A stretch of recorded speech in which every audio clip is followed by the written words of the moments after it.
बेहद स्वागत आप सभी का। मैं आपके साथ अब्दुल नबी हसन। आप देखना शुरू कर चुके हैं मुद्दे की बात। और आज बात दरअसल मथुरा काशी की होगी। तो क्या उत्तर प्रदेश के संभल में जनसंख्या संतुलन सचमुच बदल गया है? क्या हिंदू आबादी 45% से घटकर सिर्फ 15 पर आ गई है? और अगर ये सच है तो इसके पीछे महज एक सामाजिक बदलाव या कोई सुनियोजित सियासी रणनीति है? एक गोपनीय रिपोर्ट ने प्रदेश की राजनीति को गरमा दिया है, जिसमें दंगे, अतिक्रमण और राजनीतिक तुष्टीकरण को हिंदू आबादी के पलायन का कारण बताया जा रहा है। रिपोर्ट के मुताबिक कुछ इलाकों में सांप्रदायिक तनाव और प्रशासनिक उदासीनता ने इस बदलाव को और गहरा कर दिया है। इस रिपोर्ट के लीक होते ही मुख्यमंत्री योगी आदित्यनाथ ने पुरानी सरकारों पर तीखा हमला बोल दिया। आरोप लगाया कि जानबूझकर डेमोग्राफिक चेंज को बढ़ावा दिया गया ताकि एक खास वोट बैंक तैयार किया जा सके। वहीं समाजवादी पार्टी ने इसे रोजगार और सुरक्षा की कमी का परिणाम बताया और कांग्रेस ने इसे डाइवर्जन टैक्टिक करार दिया ताकि महंगाई, बेरोजगारी और किसानों की समस्याओं जैसे मुद्दों से ध्यान भटकाया जा सके। इस बीच एक और बड़ा सियासी ट्विस्ट आया। अब आरएसएस प्रमुख मोहन भागवत ने काशी और मथुरा के मसले पर साफ कहा है, संघ इन आंदोलन का हिस्सा नहीं बनेगा, लेकिन स्वयं सेवक चाहे तो निजी रूप से जा सकते हैं। उन्होंने ये भी जोड़ा कि हर मस्जिद के नीचे शिवलिंग ढूंढने की जरूरत नहीं है। एक ऐसा बयान जिसने सियासी पिच पर नई बहस को जन्म दे दिया है। और अब सवाल यह है कि क्या इस पूरी हलचल का मकसद आने वाले चुनावों से पहले भावनाओं की राजनीति को हवा देना है, या फिर वाकई में प्रदेश के कुछ इलाकों में सांस्कृतिक और सामाजिक संतुलन बिगड़ चुका है? जो भी हो, एक रिपोर्ट भर नहीं बल्कि आने वाले वक्त की राजनीति की पटकथा बन सकती है और यही सस्पेंस इसे और खतरनाक बनाता है। आज दरअसल इसी पर चर्चा करेंगे, बातचीत करेंगे, लेकिन उससे पहले आपको कुछ बयान सुनाएंगे। बयानों के बाद मेहमानों से तारुफ करेंगे। कमीशन बना था, न्यायिक कमीशन ने अपनी रिपोर्ट दी है और न्यायिक कमीशन की उस रिपोर्ट के कुछ अंश सामने आए हैं। कैसे समाजवादी पार्टी और कांग्रेस के समय में चुन चुन करके हिंदुओं को निशाना बनाया जाता था, कैसे उनकी डेमोग्राफी को, उनकी जनसांख्यिकी को कम करके लगातार उन पर अत्याचार करवाए जाते थे, कैसे दंगे करवा करके हिंदू विहीन कर दिया जाता था क्षेत्रों को। लेकिन आज ये डबल इंजन की सरकार है, डेमोग्राफी को भी नहीं बदलने देगी और जो भी डेमोग्राफी को बदलने का दुस्साहस करेगा उसको स्वयं पलायन करने के लिए मजबूर होना पड़ेगा। एकमात्र आंदोलन राम मंदिर था जिसमें हम जुड़े इसलिए उसको आखिर तक ले गए। अब बाकी आंदोलनों में संघ जाएगा नहीं, लेकिन हिंदू मानस में काशी, मथुरा, अयोध्या तीनों का महत्व है। दो जन्मभूमि है, एक निवास स्थान है, तो हिंदू समाज इसका आग्रह करेगा और संस्कृति और समाज के हिसाब से संघ इस आंदोलन में नहीं जाएगा, लेकिन संघ के स्वयंसेवक जा सकते हैं। तीन को छोड़कर मैंने कहा है, हर जगह मंदिर मत ढूंढो, हर जगह शिवलिंग मत ढूंढो। मैं अगर ये कह सकता हूं, हिंदू संगठन का प्रमुख जिसको स्वयंसेवक भी प्रश्न पूछते रहते हैं, तो थोड़ा इतना भी होना चाहिए, चलो भाई तीन की ही बात है ना, ले लो, ये क्यों ना। सब डिटेल्स उसमें हैं, सब गवाहों के बयान उसमें हैं, जो भी लिए हैं हमने हर चीज उसमें संकलित की है। जब शासन से अप्रूव होगी आप लोगों को पता चल जाएगा। ये जिम्मेदारी हमारी सरकारों की है कि भय मुक्त माहौल होना चाहिए देश। मुसलमान इस रिपोर्ट को खारिज करता है, हम इस रिपोर्ट को कबूल नहीं करते हैं। 1978 का दंगा होता है, 180 ज्यादा हिंदू मारे जाते हैं। मुलायम सिंह जी तुष्टीकरण की राजनीति में जब 1993 में पावर में आते हैं तो उन्होंने उस मुकदमों को सरकार बनने के 2 हफ्ते में ही 8 मुकदमे वापस ले लिए थे 1978 के दंगों के। तो सुना आपने, ये कुछ बयान थे, पूर्व डीजीपी के भी थे और जिनकी रिपोर्ट आई है उनका भी एक बयान आया है। उत्तर प्रदेश के मुख्यमंत्री भी कुछ कहते नजर आ रहे हैं। इसके अलावा संघ प्रमुख ने भी अपना एक बयान दिया है। इन सब के बीच में सवाल बहुत ज्यादा पनप रहे हैं, उठ रहे हैं, क्या वाकई में डेमोग्राफी चेंज हुई है? क्या वाकई में ऐसी परिस्थितियां बनी हैं? और क्या 2027 के चुनाव से पहले इस तरह की बातचीत करना क्या एक जमीन तैयार करने की भी कोशिश भर है? इन तमाम सवालों का जवाब आज ढूंढने की कोशिश करेंगे। खास मेहमान हमारे साथ जुड़ रहे हैं, तारुफ करा देते हैं। मेहमान हमारे साथ डॉक्टर हरिनाथ जी हैं, कांग्रेस का पक्ष रखने के लिए बहुत बहुत धन्यवाद, बहुत शुक्रिया आपका डॉक्टर हरिनाथ उपाध्याय साहब। राकेश अहिर साहब हैं, समाजवादी पार्टी का पक्ष रखने के लिए बहुत बहुत धन्यवाद, बहुत शुक्रिया राकेश अहिर साहब आपका भी हमें ज्वाइन करने के लिए। इसके अलावा सत्येंद्र त्यागी साहब हैं, भारतीय जनता पार्टी का पक्ष रखने के लिए बहुत बहुत धन्यवाद, बहुत शुक्रिया सत्येंद्र त्यागी साहब आपका भी हमें ज्वाइन करने के लिए। सत्येंद्र त्यागी साहब आपके पास ही आते हैं जरा। मुख्यमंत्री योगी आदित्यनाथ भी कह रहे हैं कि डेमोग्राफी चेंज करने की कोशिश हुई है और ये अब जो सरकार है वो किसी भी तरह से डेमोग्राफी को चेंज होने नहीं देगी आने वाले वक्त में। तो क्या वाकई में क्या डेमोग्राफी का जो जिक्र हो रहा है, आबादी का जिक्र हो रहा है, संभल में भी क्या ऐसी परिस्थितियां देखने को मिली हैं? क्या वहां पर एक व्यक्ति विशेष, एक व्यक्ति विशेष की आबादी क्या बढ़ी है? अब्दुल भाई, राकेश जी, हमारे हरिनाथ जी, इंडिया वॉइस के सभी दर्शकों को सभी को राम राम, जय श्री राम, राधे राधे, नमस्कार, हर हर महादेव, भारत माता की जय, वंदे मातरम, जय श्री राम, जय श्री राम, जय श्री राम, जय जवान, जय किसान। जो उत्तर प्रदेश के माननीय मुख्यमंत्री योगी महाराज जी ने कहा है वो 100 आने सत्य है, 100% सत्य है। और जो उन्होंने कहा भी है, आगाह भी किया है कि जो पिछली सरकारें थी, पिछली सरकारों में जो कुछ हुआ वो अब नहीं होगा, अब नहीं होने देंगे। यदि ऐसा कुछ हुआ या ऐसा किसी ने करने की कोशिश की कि हिंदुओं को पलायन किया जाए या किसी भी तरीके से किसी भी समुदाय के लोग यदि बहुसंख्यक किसी भी एरिया में, किसी भी बस्ती में, किसी भी शहर में यदि हो जाते हैं, तो इसका मतलब ये नहीं होना चाहिए कि वहां की डेमोग्राफी बदल दी जाए। वहां से दूसरे समुदाय के व्यक्ति यदि वो किसी भी तरीके से कम हो जाते हैं, खास करके मैं कहना चाहूंगा यदि हिंदू कम हो जाते हैं तो उनको भगाने की कोशिश जो की जाती है या उनको धर्मांतरण कराने की कोशिश की जाती है या उनके साथ जो अत्याचार अन्याय किए जाते हैं, तो पिछली सरकारों में ऐसा होता रहा होगा।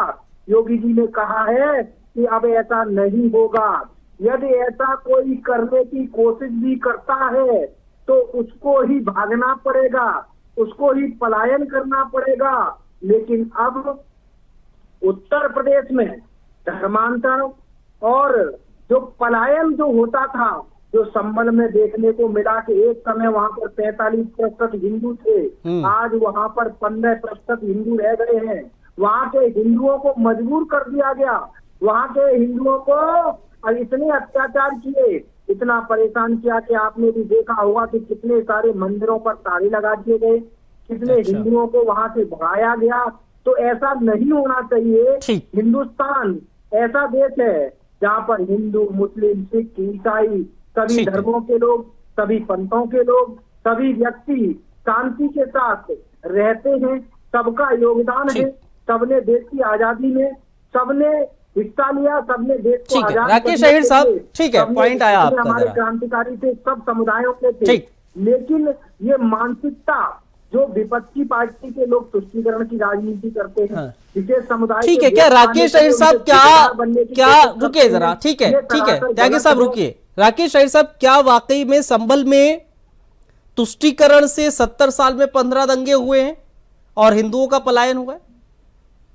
देखिए, सबसे बड़ी बात की मैं अब्दुल जी आपको बताना चाहता हूं कि ये देश में, और सभी त्यागी जी कह रहे थे कि ये देश के आजादी में सारे धर्म, मजहब और जाति के लोगों की कुर्बानियों की वजह से हमारा देश आजाद हुआ 1947 में। और हमारा संविधान कहता है धर्मनिरपेक्षता, कि हर धर्म का सम्मान होना चाहिए, हर धर्म का समभाव होना चाहिए लोगों में। ये हमारे ग्रंथ भी कहते हैं, चाहे कुरान को उठा लिया जाए, चाहे हमारे पुस्तक गीता रामायण को उठा लिया जाए, चाहे बाइबिल हो, चाहे जितने भी ग्रंथ हों, ये कोई ग्रंथ नहीं नफरत की सिखाता कि हमें नफरत पैदा हो। मगर हमको ये नहीं लगता कि उत्तर प्रदेश और देश में जब से भारतीय जनता पार्टी की सरकार आई है तब से इनके लोग क्यों कहते हैं कि हिंदू खतरे में है, क्यों कहते हैं। मैं कह रहा हूं कि ये जब चुनाव आता है तब कहते हैं कि कहीं हिंदू कम हो गए, कहीं नेम प्लेट लगाया जाए, कहीं रोहिंग्या घुस गए, कहीं बांग्लादेशी घुस गए। अरे भाई, मैं पूछना चाहता, अगर इतने भी आप निकम्मे हैं, देश नहीं चला पा रहे हैं, देश की सीमा और सरहद को नहीं सुरक्षित रख पा रहे हैं, तो इस्तीफा दे दीजिए। क्योंकि देश आप चला रहे हैं 11 सालों से, 8 सालों से उत्तर प्रदेश में आपकी सरकार है, दंगा आप करवा रहे हैं, आपके लोग करवा रहे हैं। और जब आप सवाल कर रहे हैं कि विपक्ष की लॉ एंड ऑर्डर किसके हाथों में, मैं कह रहा हूं कि हिंदू पलायन क्यों कर रहा है। हिंदू पलायन अगर कर रहा है या मुसलमान पलायन कर रहा है तो ये नाकामियां सिर्फ उत्तर प्रदेश की बीजेपी सरकार को जाता है। नहीं, लेकिन ये अभी का आंकड़ा नहीं है ना सर राकेश साहब, ये पिछले आंकड़े बताए जा रहे हैं। दरअसल देखिए, मैं आपको फिर कह रहा हूं अब्दुल जी, इनके पास जो पिछले आंकड़े हैं मैं बता रहा हूं, उसी पे आ रहा हूं। ये 2011 में तो जाति जनगणना हुई, 2011 के बाद से उत्तर प्रदेश और देश में अभी तक जाति जनगणना हुई नहीं। इनके पास आंकड़ा किस आधार से ये कह रहे हैं? नहीं, एक रिपोर्ट आई है, एक रिपोर्ट आई है, मैं कह रहा हूं रिपोर्ट वो ये दर्शा रही है, वो ये बता रही है। अभी उस रिपोर्ट को अब ऑफिशियली आप क्योंकि सरकार की तरफ से भी उस रिपोर्ट का ही हवाला दिया जा रहा है, हालांकि किसी भी देखिए मैं अब्दुल वो मीडिया में भी रिपोर्ट्स हैं। नहीं, मैं एक मिनट और लेना चाहूंगा आपसे। आ रहा हूं त्यागी साहब, आ रहा हूं। हाँ, अच्छा आपने सवाल किया। ये सरकार की बनाई हुई प्रोपेगेंडा की रिपोर्टें हैं। अच्छा, अभी मैं कल एक उदाहरण दे रहा हूं कि कल मैं एक खबर देखा कि सारे चैनल पे ब्रेकिंग आने लगा कि जैश के 3 आतंकी घुस गए। 1 घंटे बाद पता चला कि ये बिहार के डीजीपी के सूत्रों के हवाले से खबर आई। कोई जिम्मेदार पर्सन, कोई जिम्मेदार अधिकारी, कोई गृह मंत्रालय, बिहार पुलिस नहीं बोल रहा है, ये अगर एक रिपोर्ट पर मुख्यमंत्री, किसी प्रदेश का मुख्यमंत्री जब वो उस रिपोर्ट के हवाले से बात करता है तो उसमें वजन हो जाता है। मैं आऊंगा राकेश जी आपके, आता हूं। डॉक्टर हरिनाथ जी, जो राकेश जी भी कह रहे थे, क्या कहीं ये तो नहीं है संभल के बहाने मतलब 27 के चुनाव पर एक तरीके से रणनीतिक या राजनीतिक बिसात बिछाने की कोशिश की जा रही है? अब्दुल जी देखिए, आदरणीय राहुल गांधी जी की जो और तेजस्वी जी की और इंडिया गठबंधन के लोगों की जो बिहार में वोट अधिकार यात्रा चल रही है, वोट चोरी के मामले पर जिस तरह से भारतीय जनता पार्टी और चुनाव आयोग की मिलीभगत साबित हो रही है और जनता में परसेप्शन वास्तविक रूप से बन चुका है, और परसेप्शन क्या ये है ही है, इससे ये लोग घबराए हुए हैं। आप देखिए, आरएसएस हो चाहे भारतीय जनता पार्टी, जो शुरू से ही ये लोग हिंसा के समर्थक रहे हैं, नफरत के रहे हैं, बंटवारे के समर्थक रहे हैं। आज का ही उदाहरण ले लीजिए, देखिए बिहार में भारतीय जनता पार्टी के कार्यकर्ताओं ने कांग्रेस पार्टी के कार्यकर्ताओं और ऑफिस पर हमला कर दिया। और एक दिन पहले जैसा राकेश जी कह रहे हैं जैश के आतंकवादी घुस गए हैं। ये सब जो है इन लोगों का प्लान पहले से ही चल रहा था, और बाद में कह दिया अरे कोई कर दिया है, किसी ने कर दिया है। तो ये लोग जो है, आप रिपोर्ट की बात कर रहे हैं, ये वास्तविक नहीं होती है, ये अपने एजेंडे के तहत रिपोर्ट बनवाते हैं। अब मोहन भागवत जी ने जैसे कहा, तो क्या आप भी इस बात को मान रहे हैं कि ऐसा नहीं है कि पहले 45% हिंदू आबादी थी संभल के भीतर और अब वहां पर घटी नहीं है, आप ये कह रहे हैं? क्योंकि लोग ये कह रहे हैं ना कि वहां तो कि भाई पलायन हो रहा है, ऐसा भी कहा गया है कि हिंदू आबादी 15% रह गई है, मुस्लिम आबादी लगातार बढ़ी है वहां पर। अब्दुल जी आप देखिए, पहले जो संभल का विवाद चल रहा था उसमें कई परिवारों ने कहा कि मैं अपनी स्वेच्छा से बाहर गया हूँ। देखिए, ये भारत का ये है कि जहाँ पर लोग कोई रहते हैं वहां पर अगर बाहर जाते हैं तो अपने समुदाय के, अगर वहाँ है अपने धर्म के लोग, ज्यादा लोग हैं तो स्वेच्छा से चले जाते हैं, क्योंकि उनको वहां सुविधा समझ में आती है। तो ये इसमें किसी प्रकार का पहले की सरकार नहीं, तो जो धर्मांतरण की खबरें आती हैं और तमाम ऐसे सो कॉल्ड जो मौलवी हैं वो जब सामने निकलकर सामने आ जाते हैं कि वहां पर वो धर्मांतरण करा रहे हैं, वहां वो धर्मांतरण हो रहा है, जब ऐसी खबरें निकल कर आती है तो क्या कहेंगे सर? क्योंकि ये जो गिरावट दिखी है वो पलायन से हुई है, धर्मांतरण से हुई है, लव जिहाद से हुई है, वो तकरीबन 30% की गिरावट ऐसी नजर आती है। क्या ऐसा नहीं है अब्दुल जी? ये 30% गिरावट की आप जो बात करें, इसका रिकॉर्ड है क्या? आप देखिए 10 साल इनको हो गया, 12 साल केंद्र में हो गया, ये धर्मांतरण क्यों हो रहा है? ये लोग एजेंडे के आधार पर सब मिले हुए हैं, मुस्लिम कट्टरपंथी हो चाहे हिंदू कट्टरपंथी हो, ये दोनों लोग का लाभ हो रहा है। आप बताइए, भागवत जी ने कहा ना कि हिंदुओं को डरवाया जाता है कि मुसलमान के खतरे में है, इससे हिंदू जो है घबरा कर भारतीय जनता पार्टी को वोट देते रहेंगे, यही इनको लाभ मिलता रहा है। जो बचा कहाँ, संवैधानिक संस्थाओं का दुरुपयोग करके वो चोरी की तकनीकी अपना के सरकार बना रहे हैं। तो ये जो है दोनों समुदायों को, दोनों समुदाय के जो वोट से, आइए त्यागी साहब, आइए जरा और बताइए। देखिए त्यागी साहब, 2-3 चीजें हैं। एक तो रिपोर्ट में आजादी में भी मिलजुल कर अंग्रेजों को बुलाया, और ठीक है, आ रहा हूँ उपाध्याय साहब, आ रहा हूँ। त्यागी साहब, 2-3 चीजें हैं जिसमें एक रिपोर्ट का मसला है कि उसमें क्या प्रामाणिकता है, क्या तथ्यात्मक चीजें देखने को मिल रही है, क्या जेन्युइन है या नहीं है, वो बड़ा सवाल है। मुख्यमंत्री जब उसका जिक्र कर देते हैं। दूसरी चीज ये है कि संघ प्रमुख खुद ये कह रहे हैं कि भाई संघ तो इसमें नहीं रहेगा शामिल। अगर हर मस्जिद के नीचे आप शिवलिंग ढूंढेंगे या मंदिर ढूंढेंगे तो हम तो शामिल नहीं रहेंगे। स्वयं सेवक अगर आ जाते तो ठीक है, लेकिन मैं अब संघ जो है वो एक्टिव नहीं रहेगा, एक्टिवली आगे नहीं आएगा ऐसे आंदोलन में।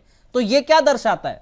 देखिए अब्दुल भाई, सबसे पहले तो मैं हरिनाथ जी की बात का जवाब देना चाहूंगा, जो बार बार ये वोट अधिकार यात्रा की बात कर रहे हैं। नहीं, मैं नहीं जा रहा वोट अधिकार यात्रा पे ना सर। अभी एक बार ऐसा है ना, इन्होंने आरोप लगा दिया, इंडिया वॉइस के चैनल पर सभी लोग देख रहे हैं, तो जवाब देना तो जरूरी है ना कि क्या भाषा का उपयोग कर रहे हैं राहुल गांधी जी।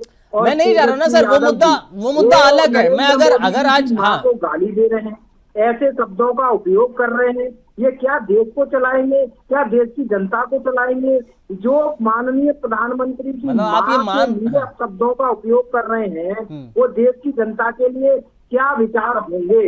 इस बात को मैं अब इनकी बात से ही खत्म कर देता हूँ। अब बात आती है राकेश अहीर जी, जो बार बार भारतीय जनता पार्टी पर आरोप लगा रहे थे। तो मैं इन दोनों भाइयों से पूछना चाहता हूँ कि जो कह रहे हैं कि 43% संबल में नहीं थे, भाई क्यों हुआ? ऐसा क्या कारण होता है कि जब बहुसंख्यक मान लो किसी इलाके में मुसलमान हो जाते हैं तो वहां पर हिंदू क्यों नहीं रह पाते? क्या हरिनाथ उपाध्याय जी किसी मुस्लिम बस्ती में रह सकते हैं, या इनके नेता जो सत्य सनातनी सत्य अभी तो आपने त्यागी साहब का डेमोक्रेसी है, अभी तो आपने कहा लोकतंत्र है, सब लोग एक साथ, हिंदू मुस्लिम सिख ईसाई सब एक साथ रहते हैं, बस्ती में रह सकता है। अब्दुल भाई एक मिनट, ये दोनों भाइयों से मेरा सवाल है कि किसी भी हिंदू इलाके में जहाँ पर 100 हो 200 हो, वहाँ पर एक मुसलमान भाई जाकर के रह सकता है और सबसे सुरक्षित रहेगा। लेकिन वहीं पर भी 100 मुसलमानों की बस्ती में एक हिंदू जाए, क्या वो रह सकता है? समाजवादी पार्टी के राष्ट्रीय अध्यक्ष अखिलेश यादव जी से मैं कहना चाहूंगा कि क्या वो रह सकते हैं? अच्छा एक बात बताइए सत्येंद्र त्यागी, मेरा इसी पर एक वो रह सकते हैं? अरे त्यागी साहब मेरा एक सवाल है इसी पर, कि संबल में 43% त्यागी साहब मेरा इसी पर एक सवाल है कि अगर नहीं रह सकते तो वो उसमें गलती किसकी है? हुआ, वहाँ धर्मांतरण हुआ, वहाँ के मंदिरों पर ताले लगाए गए, वहाँ से हिंदुओं को पलायन करने के लिए मजबूर किया गया, वहाँ इतने दंगे जो हुए, उन दंगों में आप 1968, 1971, 1900 कई सारे दंगे संबल में हुए हैं, उन दंगों को आप उठा करके दे दीजिए। उन सारे दंगों को दबाया गया, जब कांग्रेस की सरकार थी तब दबाया गया। राकेश अहीर साहब आइए जरा, जाता है और क्यों तुष्टीकरण की राजनीति की जाती है? आइए राकेश अहीर साहब आइए, आपसे सवाल कर रहे हैं, आइए जरा राकेश अहीर साहब। लोग मुसलमानों के ठेकेदार बनते हैं, ठीक है। समाजवादी पार्टी और कांग्रेस, ये जब से देश आजाद हुआ है, जब से लेकर के अब तक कांग्रेस, ठीक है सर, आइए राकेश अहीर साहब, और अब समाजवादी, ठीक है त्यागी साहब रुकिए, सबसे समाजवादी पार्टी जवाब ले लेते हैं जरा, क्यों नहीं समझाती? ठीक है जवाब ले लेते हैं ना, करने के लिए काम करती, हाँ ठीक, उनको आगे बढ़ाती। अरे त्यागी साहब ठीक है ना, अब जवाब ले लेते हैं ना सर। मुसलमान एक मिनट अब्दुल भाई, मुझे खत्म कर लेने दीजिए। सर खत्म तो होगा ही नहीं ना जब आप शुरू होते हैं। मुसलमानों के ठेकेदार तो कम करके बैठ जाते हैं, ठीक तो है, क्यों नहीं उन मुसलमान भाइयों को समझाते हैं? ठीक है राकेश शहीद साहब जवाब दीजिए जरा। अब ठीक है, अरे आ गया। त्यागी जी जब अगर चुप हो जाए, आप बांग्लादेश तो त्यागी अरे जी राकेश सर आ गया ना, आपका सवाल आ गया ना सर, आपका सवाल आ गया, बोलिए जवाब दीजिए। मगर मैं कहा त्यागी जी को मैं बीच में नहीं इंटरप्ट करूंगा। हाँ ठीक है, जवाब दीजिए। त्यागी जी बहुत अच्छा अभी तक प्रश्न किए इन्होंने, इनका मैं जवाब देना चाह रहा हूँ कि ये मुख्यमंत्री जी की भाषा बोल रहे थे कि 100 मुसलमान के बीच में एक हिंदू नहीं रह सकता। वहीं इनके प्रधानमंत्री नरेंद्र मोदी जी ने कहा कि ईद पे हमें मुसलमानों के घर से खाने तक आते हैं, और उसी मुसलमान के बीच में मैं पला बढ़ा हूं और रहा हूं, और मुझे कोई दिक्कत आज तक नहीं मुसलमान से हुई। ये कई बार बिहार के सभा में कह चुके हैं प्रधानमंत्री जी। तो मैं कह रहा हूं कि या तो प्रधानमंत्री जी झूठ बोल रहे हैं, या तो मुख्यमंत्री और त्यागी जी बैठ के झूठ बोल रहे हैं। देखिए पहली चीज। दूसरी चीज, त्यागी जी मैं देखिए यही तो त्यागी जी को आप तो सुन तो लीजिए पहले, मैं आप में नहीं बोला, आपके बीच में नहीं बोला। यही तो बीजेपी की सबसे बड़ी पाना चाहती है। बीजेपी के लोग बात को कैसे दबाना चाह रहे हैं, ये देखिए बीच में आप अब्दुल जी को बताइए।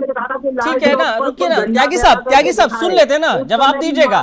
अभी हरिनाथ जी भी सवाल करेंगे तो दोनों का मिलाकर जवाब दीजिएगा। त्यागी साहब बहुत आराम से चल रही है डिबेट, तो सवाल सुन लेते ना। आपने सवाल किया, वो जवाब दे रहे हैं। त्यागी जी सुन नहीं सकते। नहीं त्यागी साहब नाकामियों पे तिलमिला जाते हैं। त्यागी जी नाकामियों पे तिलमिला जाते हैं। अखिलेश यादव जी 100 मुसलमानों की बस्ती में रहेंगे क्या? रह सकते हैं? मैं कह रहा हूँ कि आपके नरेंद्र मोदी प्रधानमंत्री जी का स्टेटमेंट है, ये कोई हमारा स्टेटमेंट नहीं है। जब हिंदुस्तान में रहता है, ये मेरा सवाल तो सिर्फ ये है ना, हिंदुस्तान में शांति से लोग अब हमारा भी समय त्यागी जी ले रहे हैं, तो फिर हम लोग बैठे रहे हैं। सत्येंद्र त्यागी जी जवाब तो ले लेते ना। सत्येंद्र त्यागी जी जवाब तो ले लेते ना।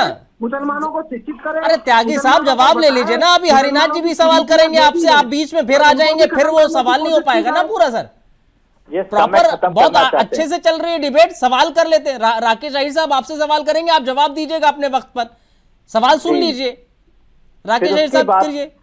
जी मैं कह रहा हूं कि आपने सारे देश ने देखा कि जब राम मंदिर अयोध्या में बना, एक अंग्रेजी अखबार ने जो खुलासा किया कि लाखों की जमीन 15 से 20 मिनट में करोड़ों रुपए में कैसे बदली गई, और ये कौन लोग थे? नहीं तो इसका क्या मतलब है?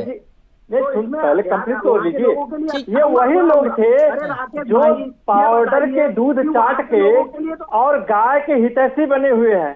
ये पाउडर के दूध चाट के पैदा होते ही पाउडर के दूध चाट के ये गाय नहीं राकेश साहब इसका क्या लॉजिक है सर? इसका तो मतलब ही नहीं है। नहीं लॉजिक बता रहा हूँ। हाँ। ये वही चीज है कि ये लोग तो धर्म के नाम पे केवल बस नफरत फैलाएंगे लोगों के प्रति, और ये सिर्फ अपनी तिजोरी भरने का काम करेंगे।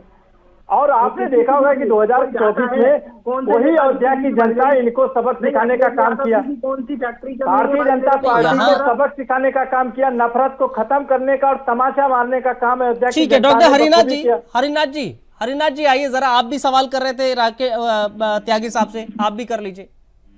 नहीं अब्दुल जी, आधे से अधिक समय तो हमारे सत्येंद्र भाई ने ही ले लिया। हम दोनों लोग का जितना समय नहीं मिला उससे अधिक वही समय ले लिए। कोई नहीं सर, आप सवाल कीजिए। में कुछ नहीं बोले भाई। इस समय ये लोग बौखलाए हुए हैं। जिस तरह से पूरे देश में इन लोगों की थू हो रही है, मैं एक इनसे पूछना चाहता हूं कि 370 धारा हटने के बाद बहुत ये बोली बोल रहे थे कि कश्मीर में जाकर बसेंगे, कश्मीर में जमीन खरीदेंगे। अडानी के अलावा कोई भारत का और क्षेत्र के लोग जाकर वहां पर जमीन खरीदे क्या? वहां पर डेमोक्रेसी इनके अनुसार अनुकूल क्या? ठीक है, ये बस नफरत की राजनीति करते हैं। इनको और देश की एकता और अखंडता, भागवत जी की भी बात नहीं मानते हैं। भागवत जी भी कहते हैं कि हम लोग एक है, इसमें अलग नहीं है। तो कहाँ एक है भैया? इनके योगी जी, मुख्यमंत्री जी, प्रधानमंत्री जी, इनके नेता हिंदू मुस्लिम के अलावा इनके पास कोई बात ही नहीं है। प्रधानमंत्री जी कपड़े। सत्येंद्र त्यागी साहब जो उपाध्याय जी कह रहे हैं वो पॉइंट है जरा।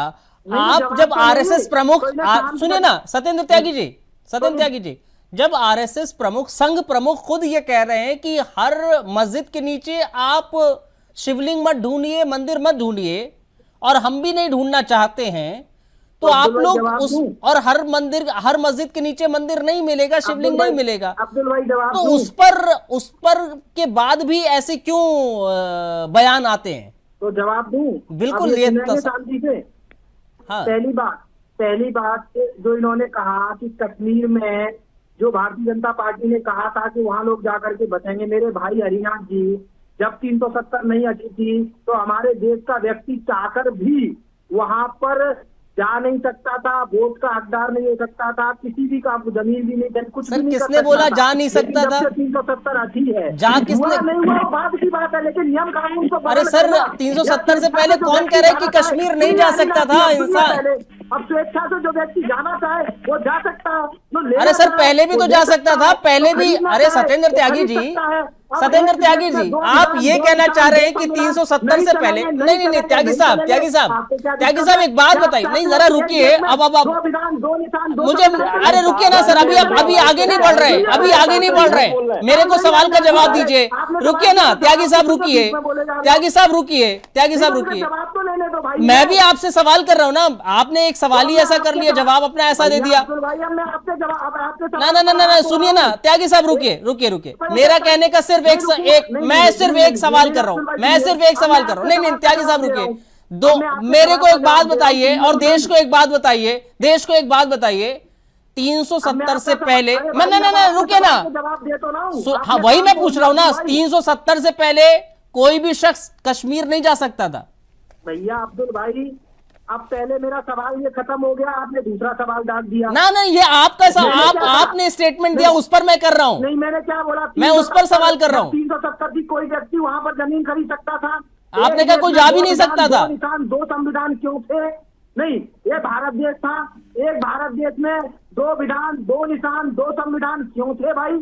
वहां पर कोई जमीन नहीं खरीद सकता था, वहां की महिला से कोई शादी नहीं कर, मतलब बहुत सारे ऐसे अरे नियम सर, कानून कैसी थे। बातें कर रहे हैं ऐसे- आपने जब ये स्टेटमेंट दिया कि वहां जा नहीं सकता था कोई, तो मैंने सवाल किया ना। भागवत जी की बात पर- अब आप सुनिए, जो आपने कहा था, अभी एक सवाल पूछा था कि भागवत जी ये कह रहे हैं कि हर मस्जिद के मतलब ये नीचे- सवाल, अब इस सवाल का जवाब ना देके भागवत जी पे पहुंच गया आप। महादेव नहीं ढूंढना चाहिए, हर मस्जिद के नीचे शिवलिंग नहीं ढूंढना चाहिए, हाँ। बिल्कुल सही बात है। लेकिन मथुरा, काशी, अयोध्या, जो भी हमारे बड़े बड़े तीर्थ स्थल हैं, तो उन्होंने- जो भी हमारे बड़े बड़े हिंदू और सनातनियों के जो तीर्थ स्थल हैं, यदि वहां पर तो भागवत साहब कह रहे हैं कि यहाँ पर भी हम एक्टिवली नहीं शामिल होंगे आपके आंदोलन में, जैसे अयोध्या में हुए थे। अयोध्या में हम शामिल हुए थे, एक्टिवली हम सक्रिय थे, लेकिन यहाँ सक्रिय नहीं होंगे, उन्होंने साफ कहा है ये। देखिए, उन्होंने ये भी कहा है कि आरएसएस के स्वयंसेवक चाहें तो जा सकते हैं, बिल्कुल। स्वेच्छा से जा सकते हैं। तो आरएसएस किससे बना है? आरएसएस कार्यकर्ताओं से है। कोई भी पार्टी किससे होती है? कार्यकर्ताओं से होती है। आहिर साहब कोई भी आइए। पार्टी नहीं, सुनिए, कोई भी पार्टी किससे होती है? कार्यकर्ताओं से होती है। पानी पी जब लीजिए, वो ये त्यागी कह जी, रहे हैं कि आरएसएस पानी के पी लीजिए कार्यकर्ता थोड़ा। स्वेच्छा से जा सकते हैं, आप RSS कंफ्यूज के कर रहे हैं, कार्यकर्ता इंडिया जा आवाज सकते के सारे हैं, दर्शकों को कार्यकर्ता ज्वाइन कंफ्यूज कर रहे हैं। सकते हैं। आइए, आहिर साहब तो आइए, आहिर साहब आइए, क्या कंफ्यूजन है? कि वो सही है कि देखिए, त्यागी हर जी मस्जिद के के नीचे सवालों नहीं से ढूंढना बचते हुए चाहिए। ये कंफ्यूजन लेकिन पैदा मथुरा, करना चाह रहे हैं, इनके पास कोई जवाब अयोध्या, नहीं। जितने भी हमारे सच बात तो ये है कि इनके बड़े-बड़े पास कोई तीर्थ जवाब स्थल नहीं है। हैं, ये तो इतने उनको तो नाकाम मुसलमान लोग भाइयों को हैं भी अपना दिल बड़ा कि करना देश को चाहिए। बर्बाद कर दिया इन्होंने 11 सालों में। ठीक है त्यागी साहब, ठीक है, मस्जिदों के नीचे तो नहीं ढूंढ रहे। ठीक है, पॉइंट आ गया, पॉइंट आ गया। अब अहिर साहब कुछ कह रहे हैं, राकेश अहिर साहब कुछ कह रहे हैं, बोलिए राकेश अहिर जी। नहीं, मैं कह रहा हूँ, त्यागी जी चुप तो रहिए भाई, चुप तो रहिए। नहीं त्यागी साहब, मस्जिदों की नहीं कह रहे। सत्येंद्र त्यागी साहब, सत्येंद्र त्यागी त्यागी साहब, दरअसल वॉल्यूम एक इनका कम कराइए भाई। मेरी बात सुनिए, रुकिए जरा, राकेश अहिर साहब रुकिए। तो मुसलमान भाइयों को भी आगे आकर के आना सत्येंद्र त्यागी साहब, एक मेरी बात सुन लीजिए प्लीज, मेरी बात। दरअसल आपका जवाब जहां पर आ जाता है, जो दर्शकों तक पहुंच जाता है पॉइंट, वहां पर मैं आपको रोक लेता हूं, क्योंकि आपका जवाब वो कंप्लीट नहीं होगा, ये मुझे भी पता है और सबको पता है, क्योंकि आप प्रवक्ता हैं, आप नेता हैं, भारतीय जनता पार्टी का पक्ष रख रहे हैं, तो जाहिर है। बहरहाल, जब मुझे लगता है कि हाँ आपका पॉइंट आ गया है, तो मैं दूसरे गेस्ट पर चला जाता हूं, क्योंकि समय की एक सीमा होती है यहां पर, इसलिए मैंने आपको रोका अभी। तो आहिर साहब कुछ कहना चाह रहे थे आपके ही पॉइंट पर, आहिर साहब बोलिए। दरअसल जो मैं कह रहा हूं कि त्यागी जी इतने हास्यास्पद बातें करते हैं कि कश्मीर में कोई पहले शादी नहीं करता था। 2014 के बाद तो देश को आजादी मिला, इनके एक सांसद कह रहे थे एक शो में। कि ये लोग ऐसे हास्यास्पद बात करके ये पता नहीं क्या किस दिशा में देश को ले जाना चाह रहे हैं। वैज्ञानिक चेतना लोगों में भरने के बजाय ये अंधभक्ति भरने की बात करते हैं। मैं कह रहा हूँ अरे भाई आप नहीं, मैं कह रहा हूँ कि अगर आप इतने बड़े हिंदू के सत्य हितैषी हैं तो आपने कितने हिंदू लेकिन राकेश अहिर साहब समाजवादी पार्टी का भी इतिहास आप उठाकर देखिए ना सर। मेरा सवाल आपसे ये है ना, समाजवादी पार्टी का इतिहास अगर उठाकर देखेंगे तो एक समुदाय विशेष को जो हरिनाथ जी ने कहा कि त्यागी जी पूरा समय खा जा रहे हैं, आप सही करें, ये बताइए स्वस्थ डिबेट है। मैं और हरिनाथ जी कभी इनके में बोले? एक तो कोई जवाब इनको पास नहीं है, कोई कुछ नहीं है, केवल बोले जा रहे हैं, कुछ भी बोले जा रहे हैं। कोई भी हिंदुस्तानी इनके पास कोई नैतिकता नहीं बची है। मैं कह रहा हूँ कि हिंदू और मुसलमान गाय गोबर के अलावा इनके पास कोई अगर 5 चीजों को हटा दिया जाए तो ये त्यागी जी 5 मिनट नहीं बोल पाएंगे। जो आप इतनी बातें करते हो, केवल हिंदू मुसलमान करने से देश आज कितने बर्बाद हो गया कि ट्रम्प का नाम नहीं लेंगे, नुकसान हुआ, ट्रम्प का नाम नहीं लेंगे, ट्रम्प का नाम लेने में तो डरते हैं। 56 इंच का सीना सिकुड़ के जो है 34 पे आ जाता है। हरिनाथ जी भी मुस्कुरा रहे हैं, 56 इंच का सीना 34 पे आ जाता है। ये जब ट्रम्प का नाम ले लेंगे तो 50% की टैरिफ लगने के बाद इनके लोग तो तारीफ गिना रहे थे, मगर हम लोग तो विपक्ष के लोग हैं। मैं तो कह रहा हूँ कि आप 100% टैरिफ लगाइए अमेरिका पे, है हिम्मत तो लगाइए। हिंदुस्तान का अलग झंडा रहे। जरा रुकिए, बांटना चाहते हो देश को? ये सिर्फ जो है कैसे जनमानस में और आपके इंडिया वाइज के लोगों में रुके ना सत्येंद्र त्यागी साहब, व्यवहार करते हैं त्यागी जी, सत्येंद्र त्यागी साहब रुकिए, और राकेश अहिर साहब रुकिए जरा, राकेश अहिर साहब रुकिए। सत्येंद्र त्यागी जी 370 पर काम किया गया सरकार के जरिए, अच्छा किया गया, और उसके बाद वहां के हालात देखे वो भी सुधरे हैं। ऐसा नहीं है कि बहुत अच्छे सुधर गए, लेकिन सुधरे हैं ऐसा भी जाहिर तौर पर देखा गया है जमीनी अगर रिपोर्ट देखा जाए तो। लेकिन उतने बेहतर नहीं हुए हैं जितने होने चाहिए थे, उसमें भी कोई दो राय नहीं है। लेकिन पॉइंट जब वहां पर आ जाता है जब आप 370 के पहले की बात करते हैं, 370 से पहले आपने कहा कि वहां जा नहीं सकता था हिंदुस्तानी, प्रॉपर्टी नहीं खरीद, कुछ रूल्स एंड रेगुलेशन से जाहिर तौर पर उसी के लिए ही आपने अमेंडमेंट किया थे। लेकिन पॉइंट बस यहां पर यह आ जाता कि वहां पर आप बहकाने की कोशिश करते हैं कि कोई नहीं जा सकता था, बहुत सारे जाते थे, जिनका मन होता था वो जाते थे, और वहां पर टूरिस्ट प्लेस था और जाते थे। बहरहाल वो एक अलग विषय हो गया। राकेश अहिर साहब और हरिनाथ जी, मैं आपके पास आ रहा हूं और मैं ये पूछना चाह रहा हूं आपसे, मैं पूछना चाह रहा हूं हरिनाथ जी, क्या आपको ये नहीं लगता है कि उत्तर प्रदेश में पिछली जो सरकारें रही हैं वो गठबंधन की रही हो, समाजवादी पार्टी की रही हो, उनमें एक जाति विशेष को, एक धर्म विशेष को ज्यादा तवज्जो दी जाती थी, और यही कारण है कि वहां पर तुष्टीकरण के लिए आप लोगों पर आरोप लगते हैं, और यही कारण है कहा जा रहा है कि मुस्लिम आबादी एकाएक वहां पर बढ़ती नजर आ रही है, और संभल का खासतौर पर अभी जो जिक्र किया जा रहा है, क्या ऐसा नहीं है? अब्दुल जी देखिए, ये आरएसएस के बीजेपी के लोग हमेशा कहते हैं हिंदुओं की आबादी कम हो रही है, हिंदुओं की आबादी कम हो रही है, ऑल इंडिया के परसेप्शन में हम बात कर रहे हैं, लेकिन ऐसा नहीं है। आंकड़ों के अनुसार देखा गया है कि अपेक्षाकृत मुस्लिमों की आबादी कम हो रही है प्रत्यक्ष में, वो लोग भी शिक्षित हो रहे हैं तो कम बच्चों पर भी विश्वास कर रहे हैं। ये तो इनका एजेंडा फैलाया गया है हिंदुओं में भ्रम फैलाने के लिए, डर फैलाने के लिए, जैसा कि मोहन भागवत ने भी कहा कि डर फैलाया जाता है एक समुदाय से दूसरे समुदाय में और अपनी तरफ वोट खींचने के लिए। जहां तक आप पहले की बात कर रहे हैं, पहले की बात अगर आप कह रहे हैं तो देखिए, स्वतंत्रता के बाद से पहले भी हमारे यहाँ मुस्लिम और हिंदू, सिख, ईसाई सभी लोग मिलकर इस देश को आजादी दिलाए और हमेशा विकास में लगातार अपना योगदान दिए। 11 साल में इनको खतरा लग रहा है हिंदू का। आप बताइए, इस समय उत्तर प्रदेश में जाति विशेष का प्रभाव है कि नहीं है? मुख्य बिरादरी का ही है। चलिए ठीक है, अब जाहिर है ये देखना होगा कि इस पूरे मसले को लेकर क्या होता है आगे या नहीं होता है, या फिर ये 2027 के लिए एक राजनीतिक एक तरीके से कह सकते हैं कि बिसात बिछाने की कोशिश हो रही है। बहुत शुक्रिया आप तीनों का हमें ज्वाइन करने के लिए और इस डिबेट का हिस्सा बनने के लिए, अपना पक्ष रखने के लिए बहुत बहुत धन्यवाद। बहुत शुक्रिया आप दर्शकों का भी बहुत बहुत धन्यवाद, बहुत शुक्रिया हमारे साथ आप लोग भी जुड़े। एक छोटा सा हम ब्रेक ले रहे हैं, ब्रेक के उस पार खबरों का सिलसिला जारी है, आप बने रहिए हमारे साथ।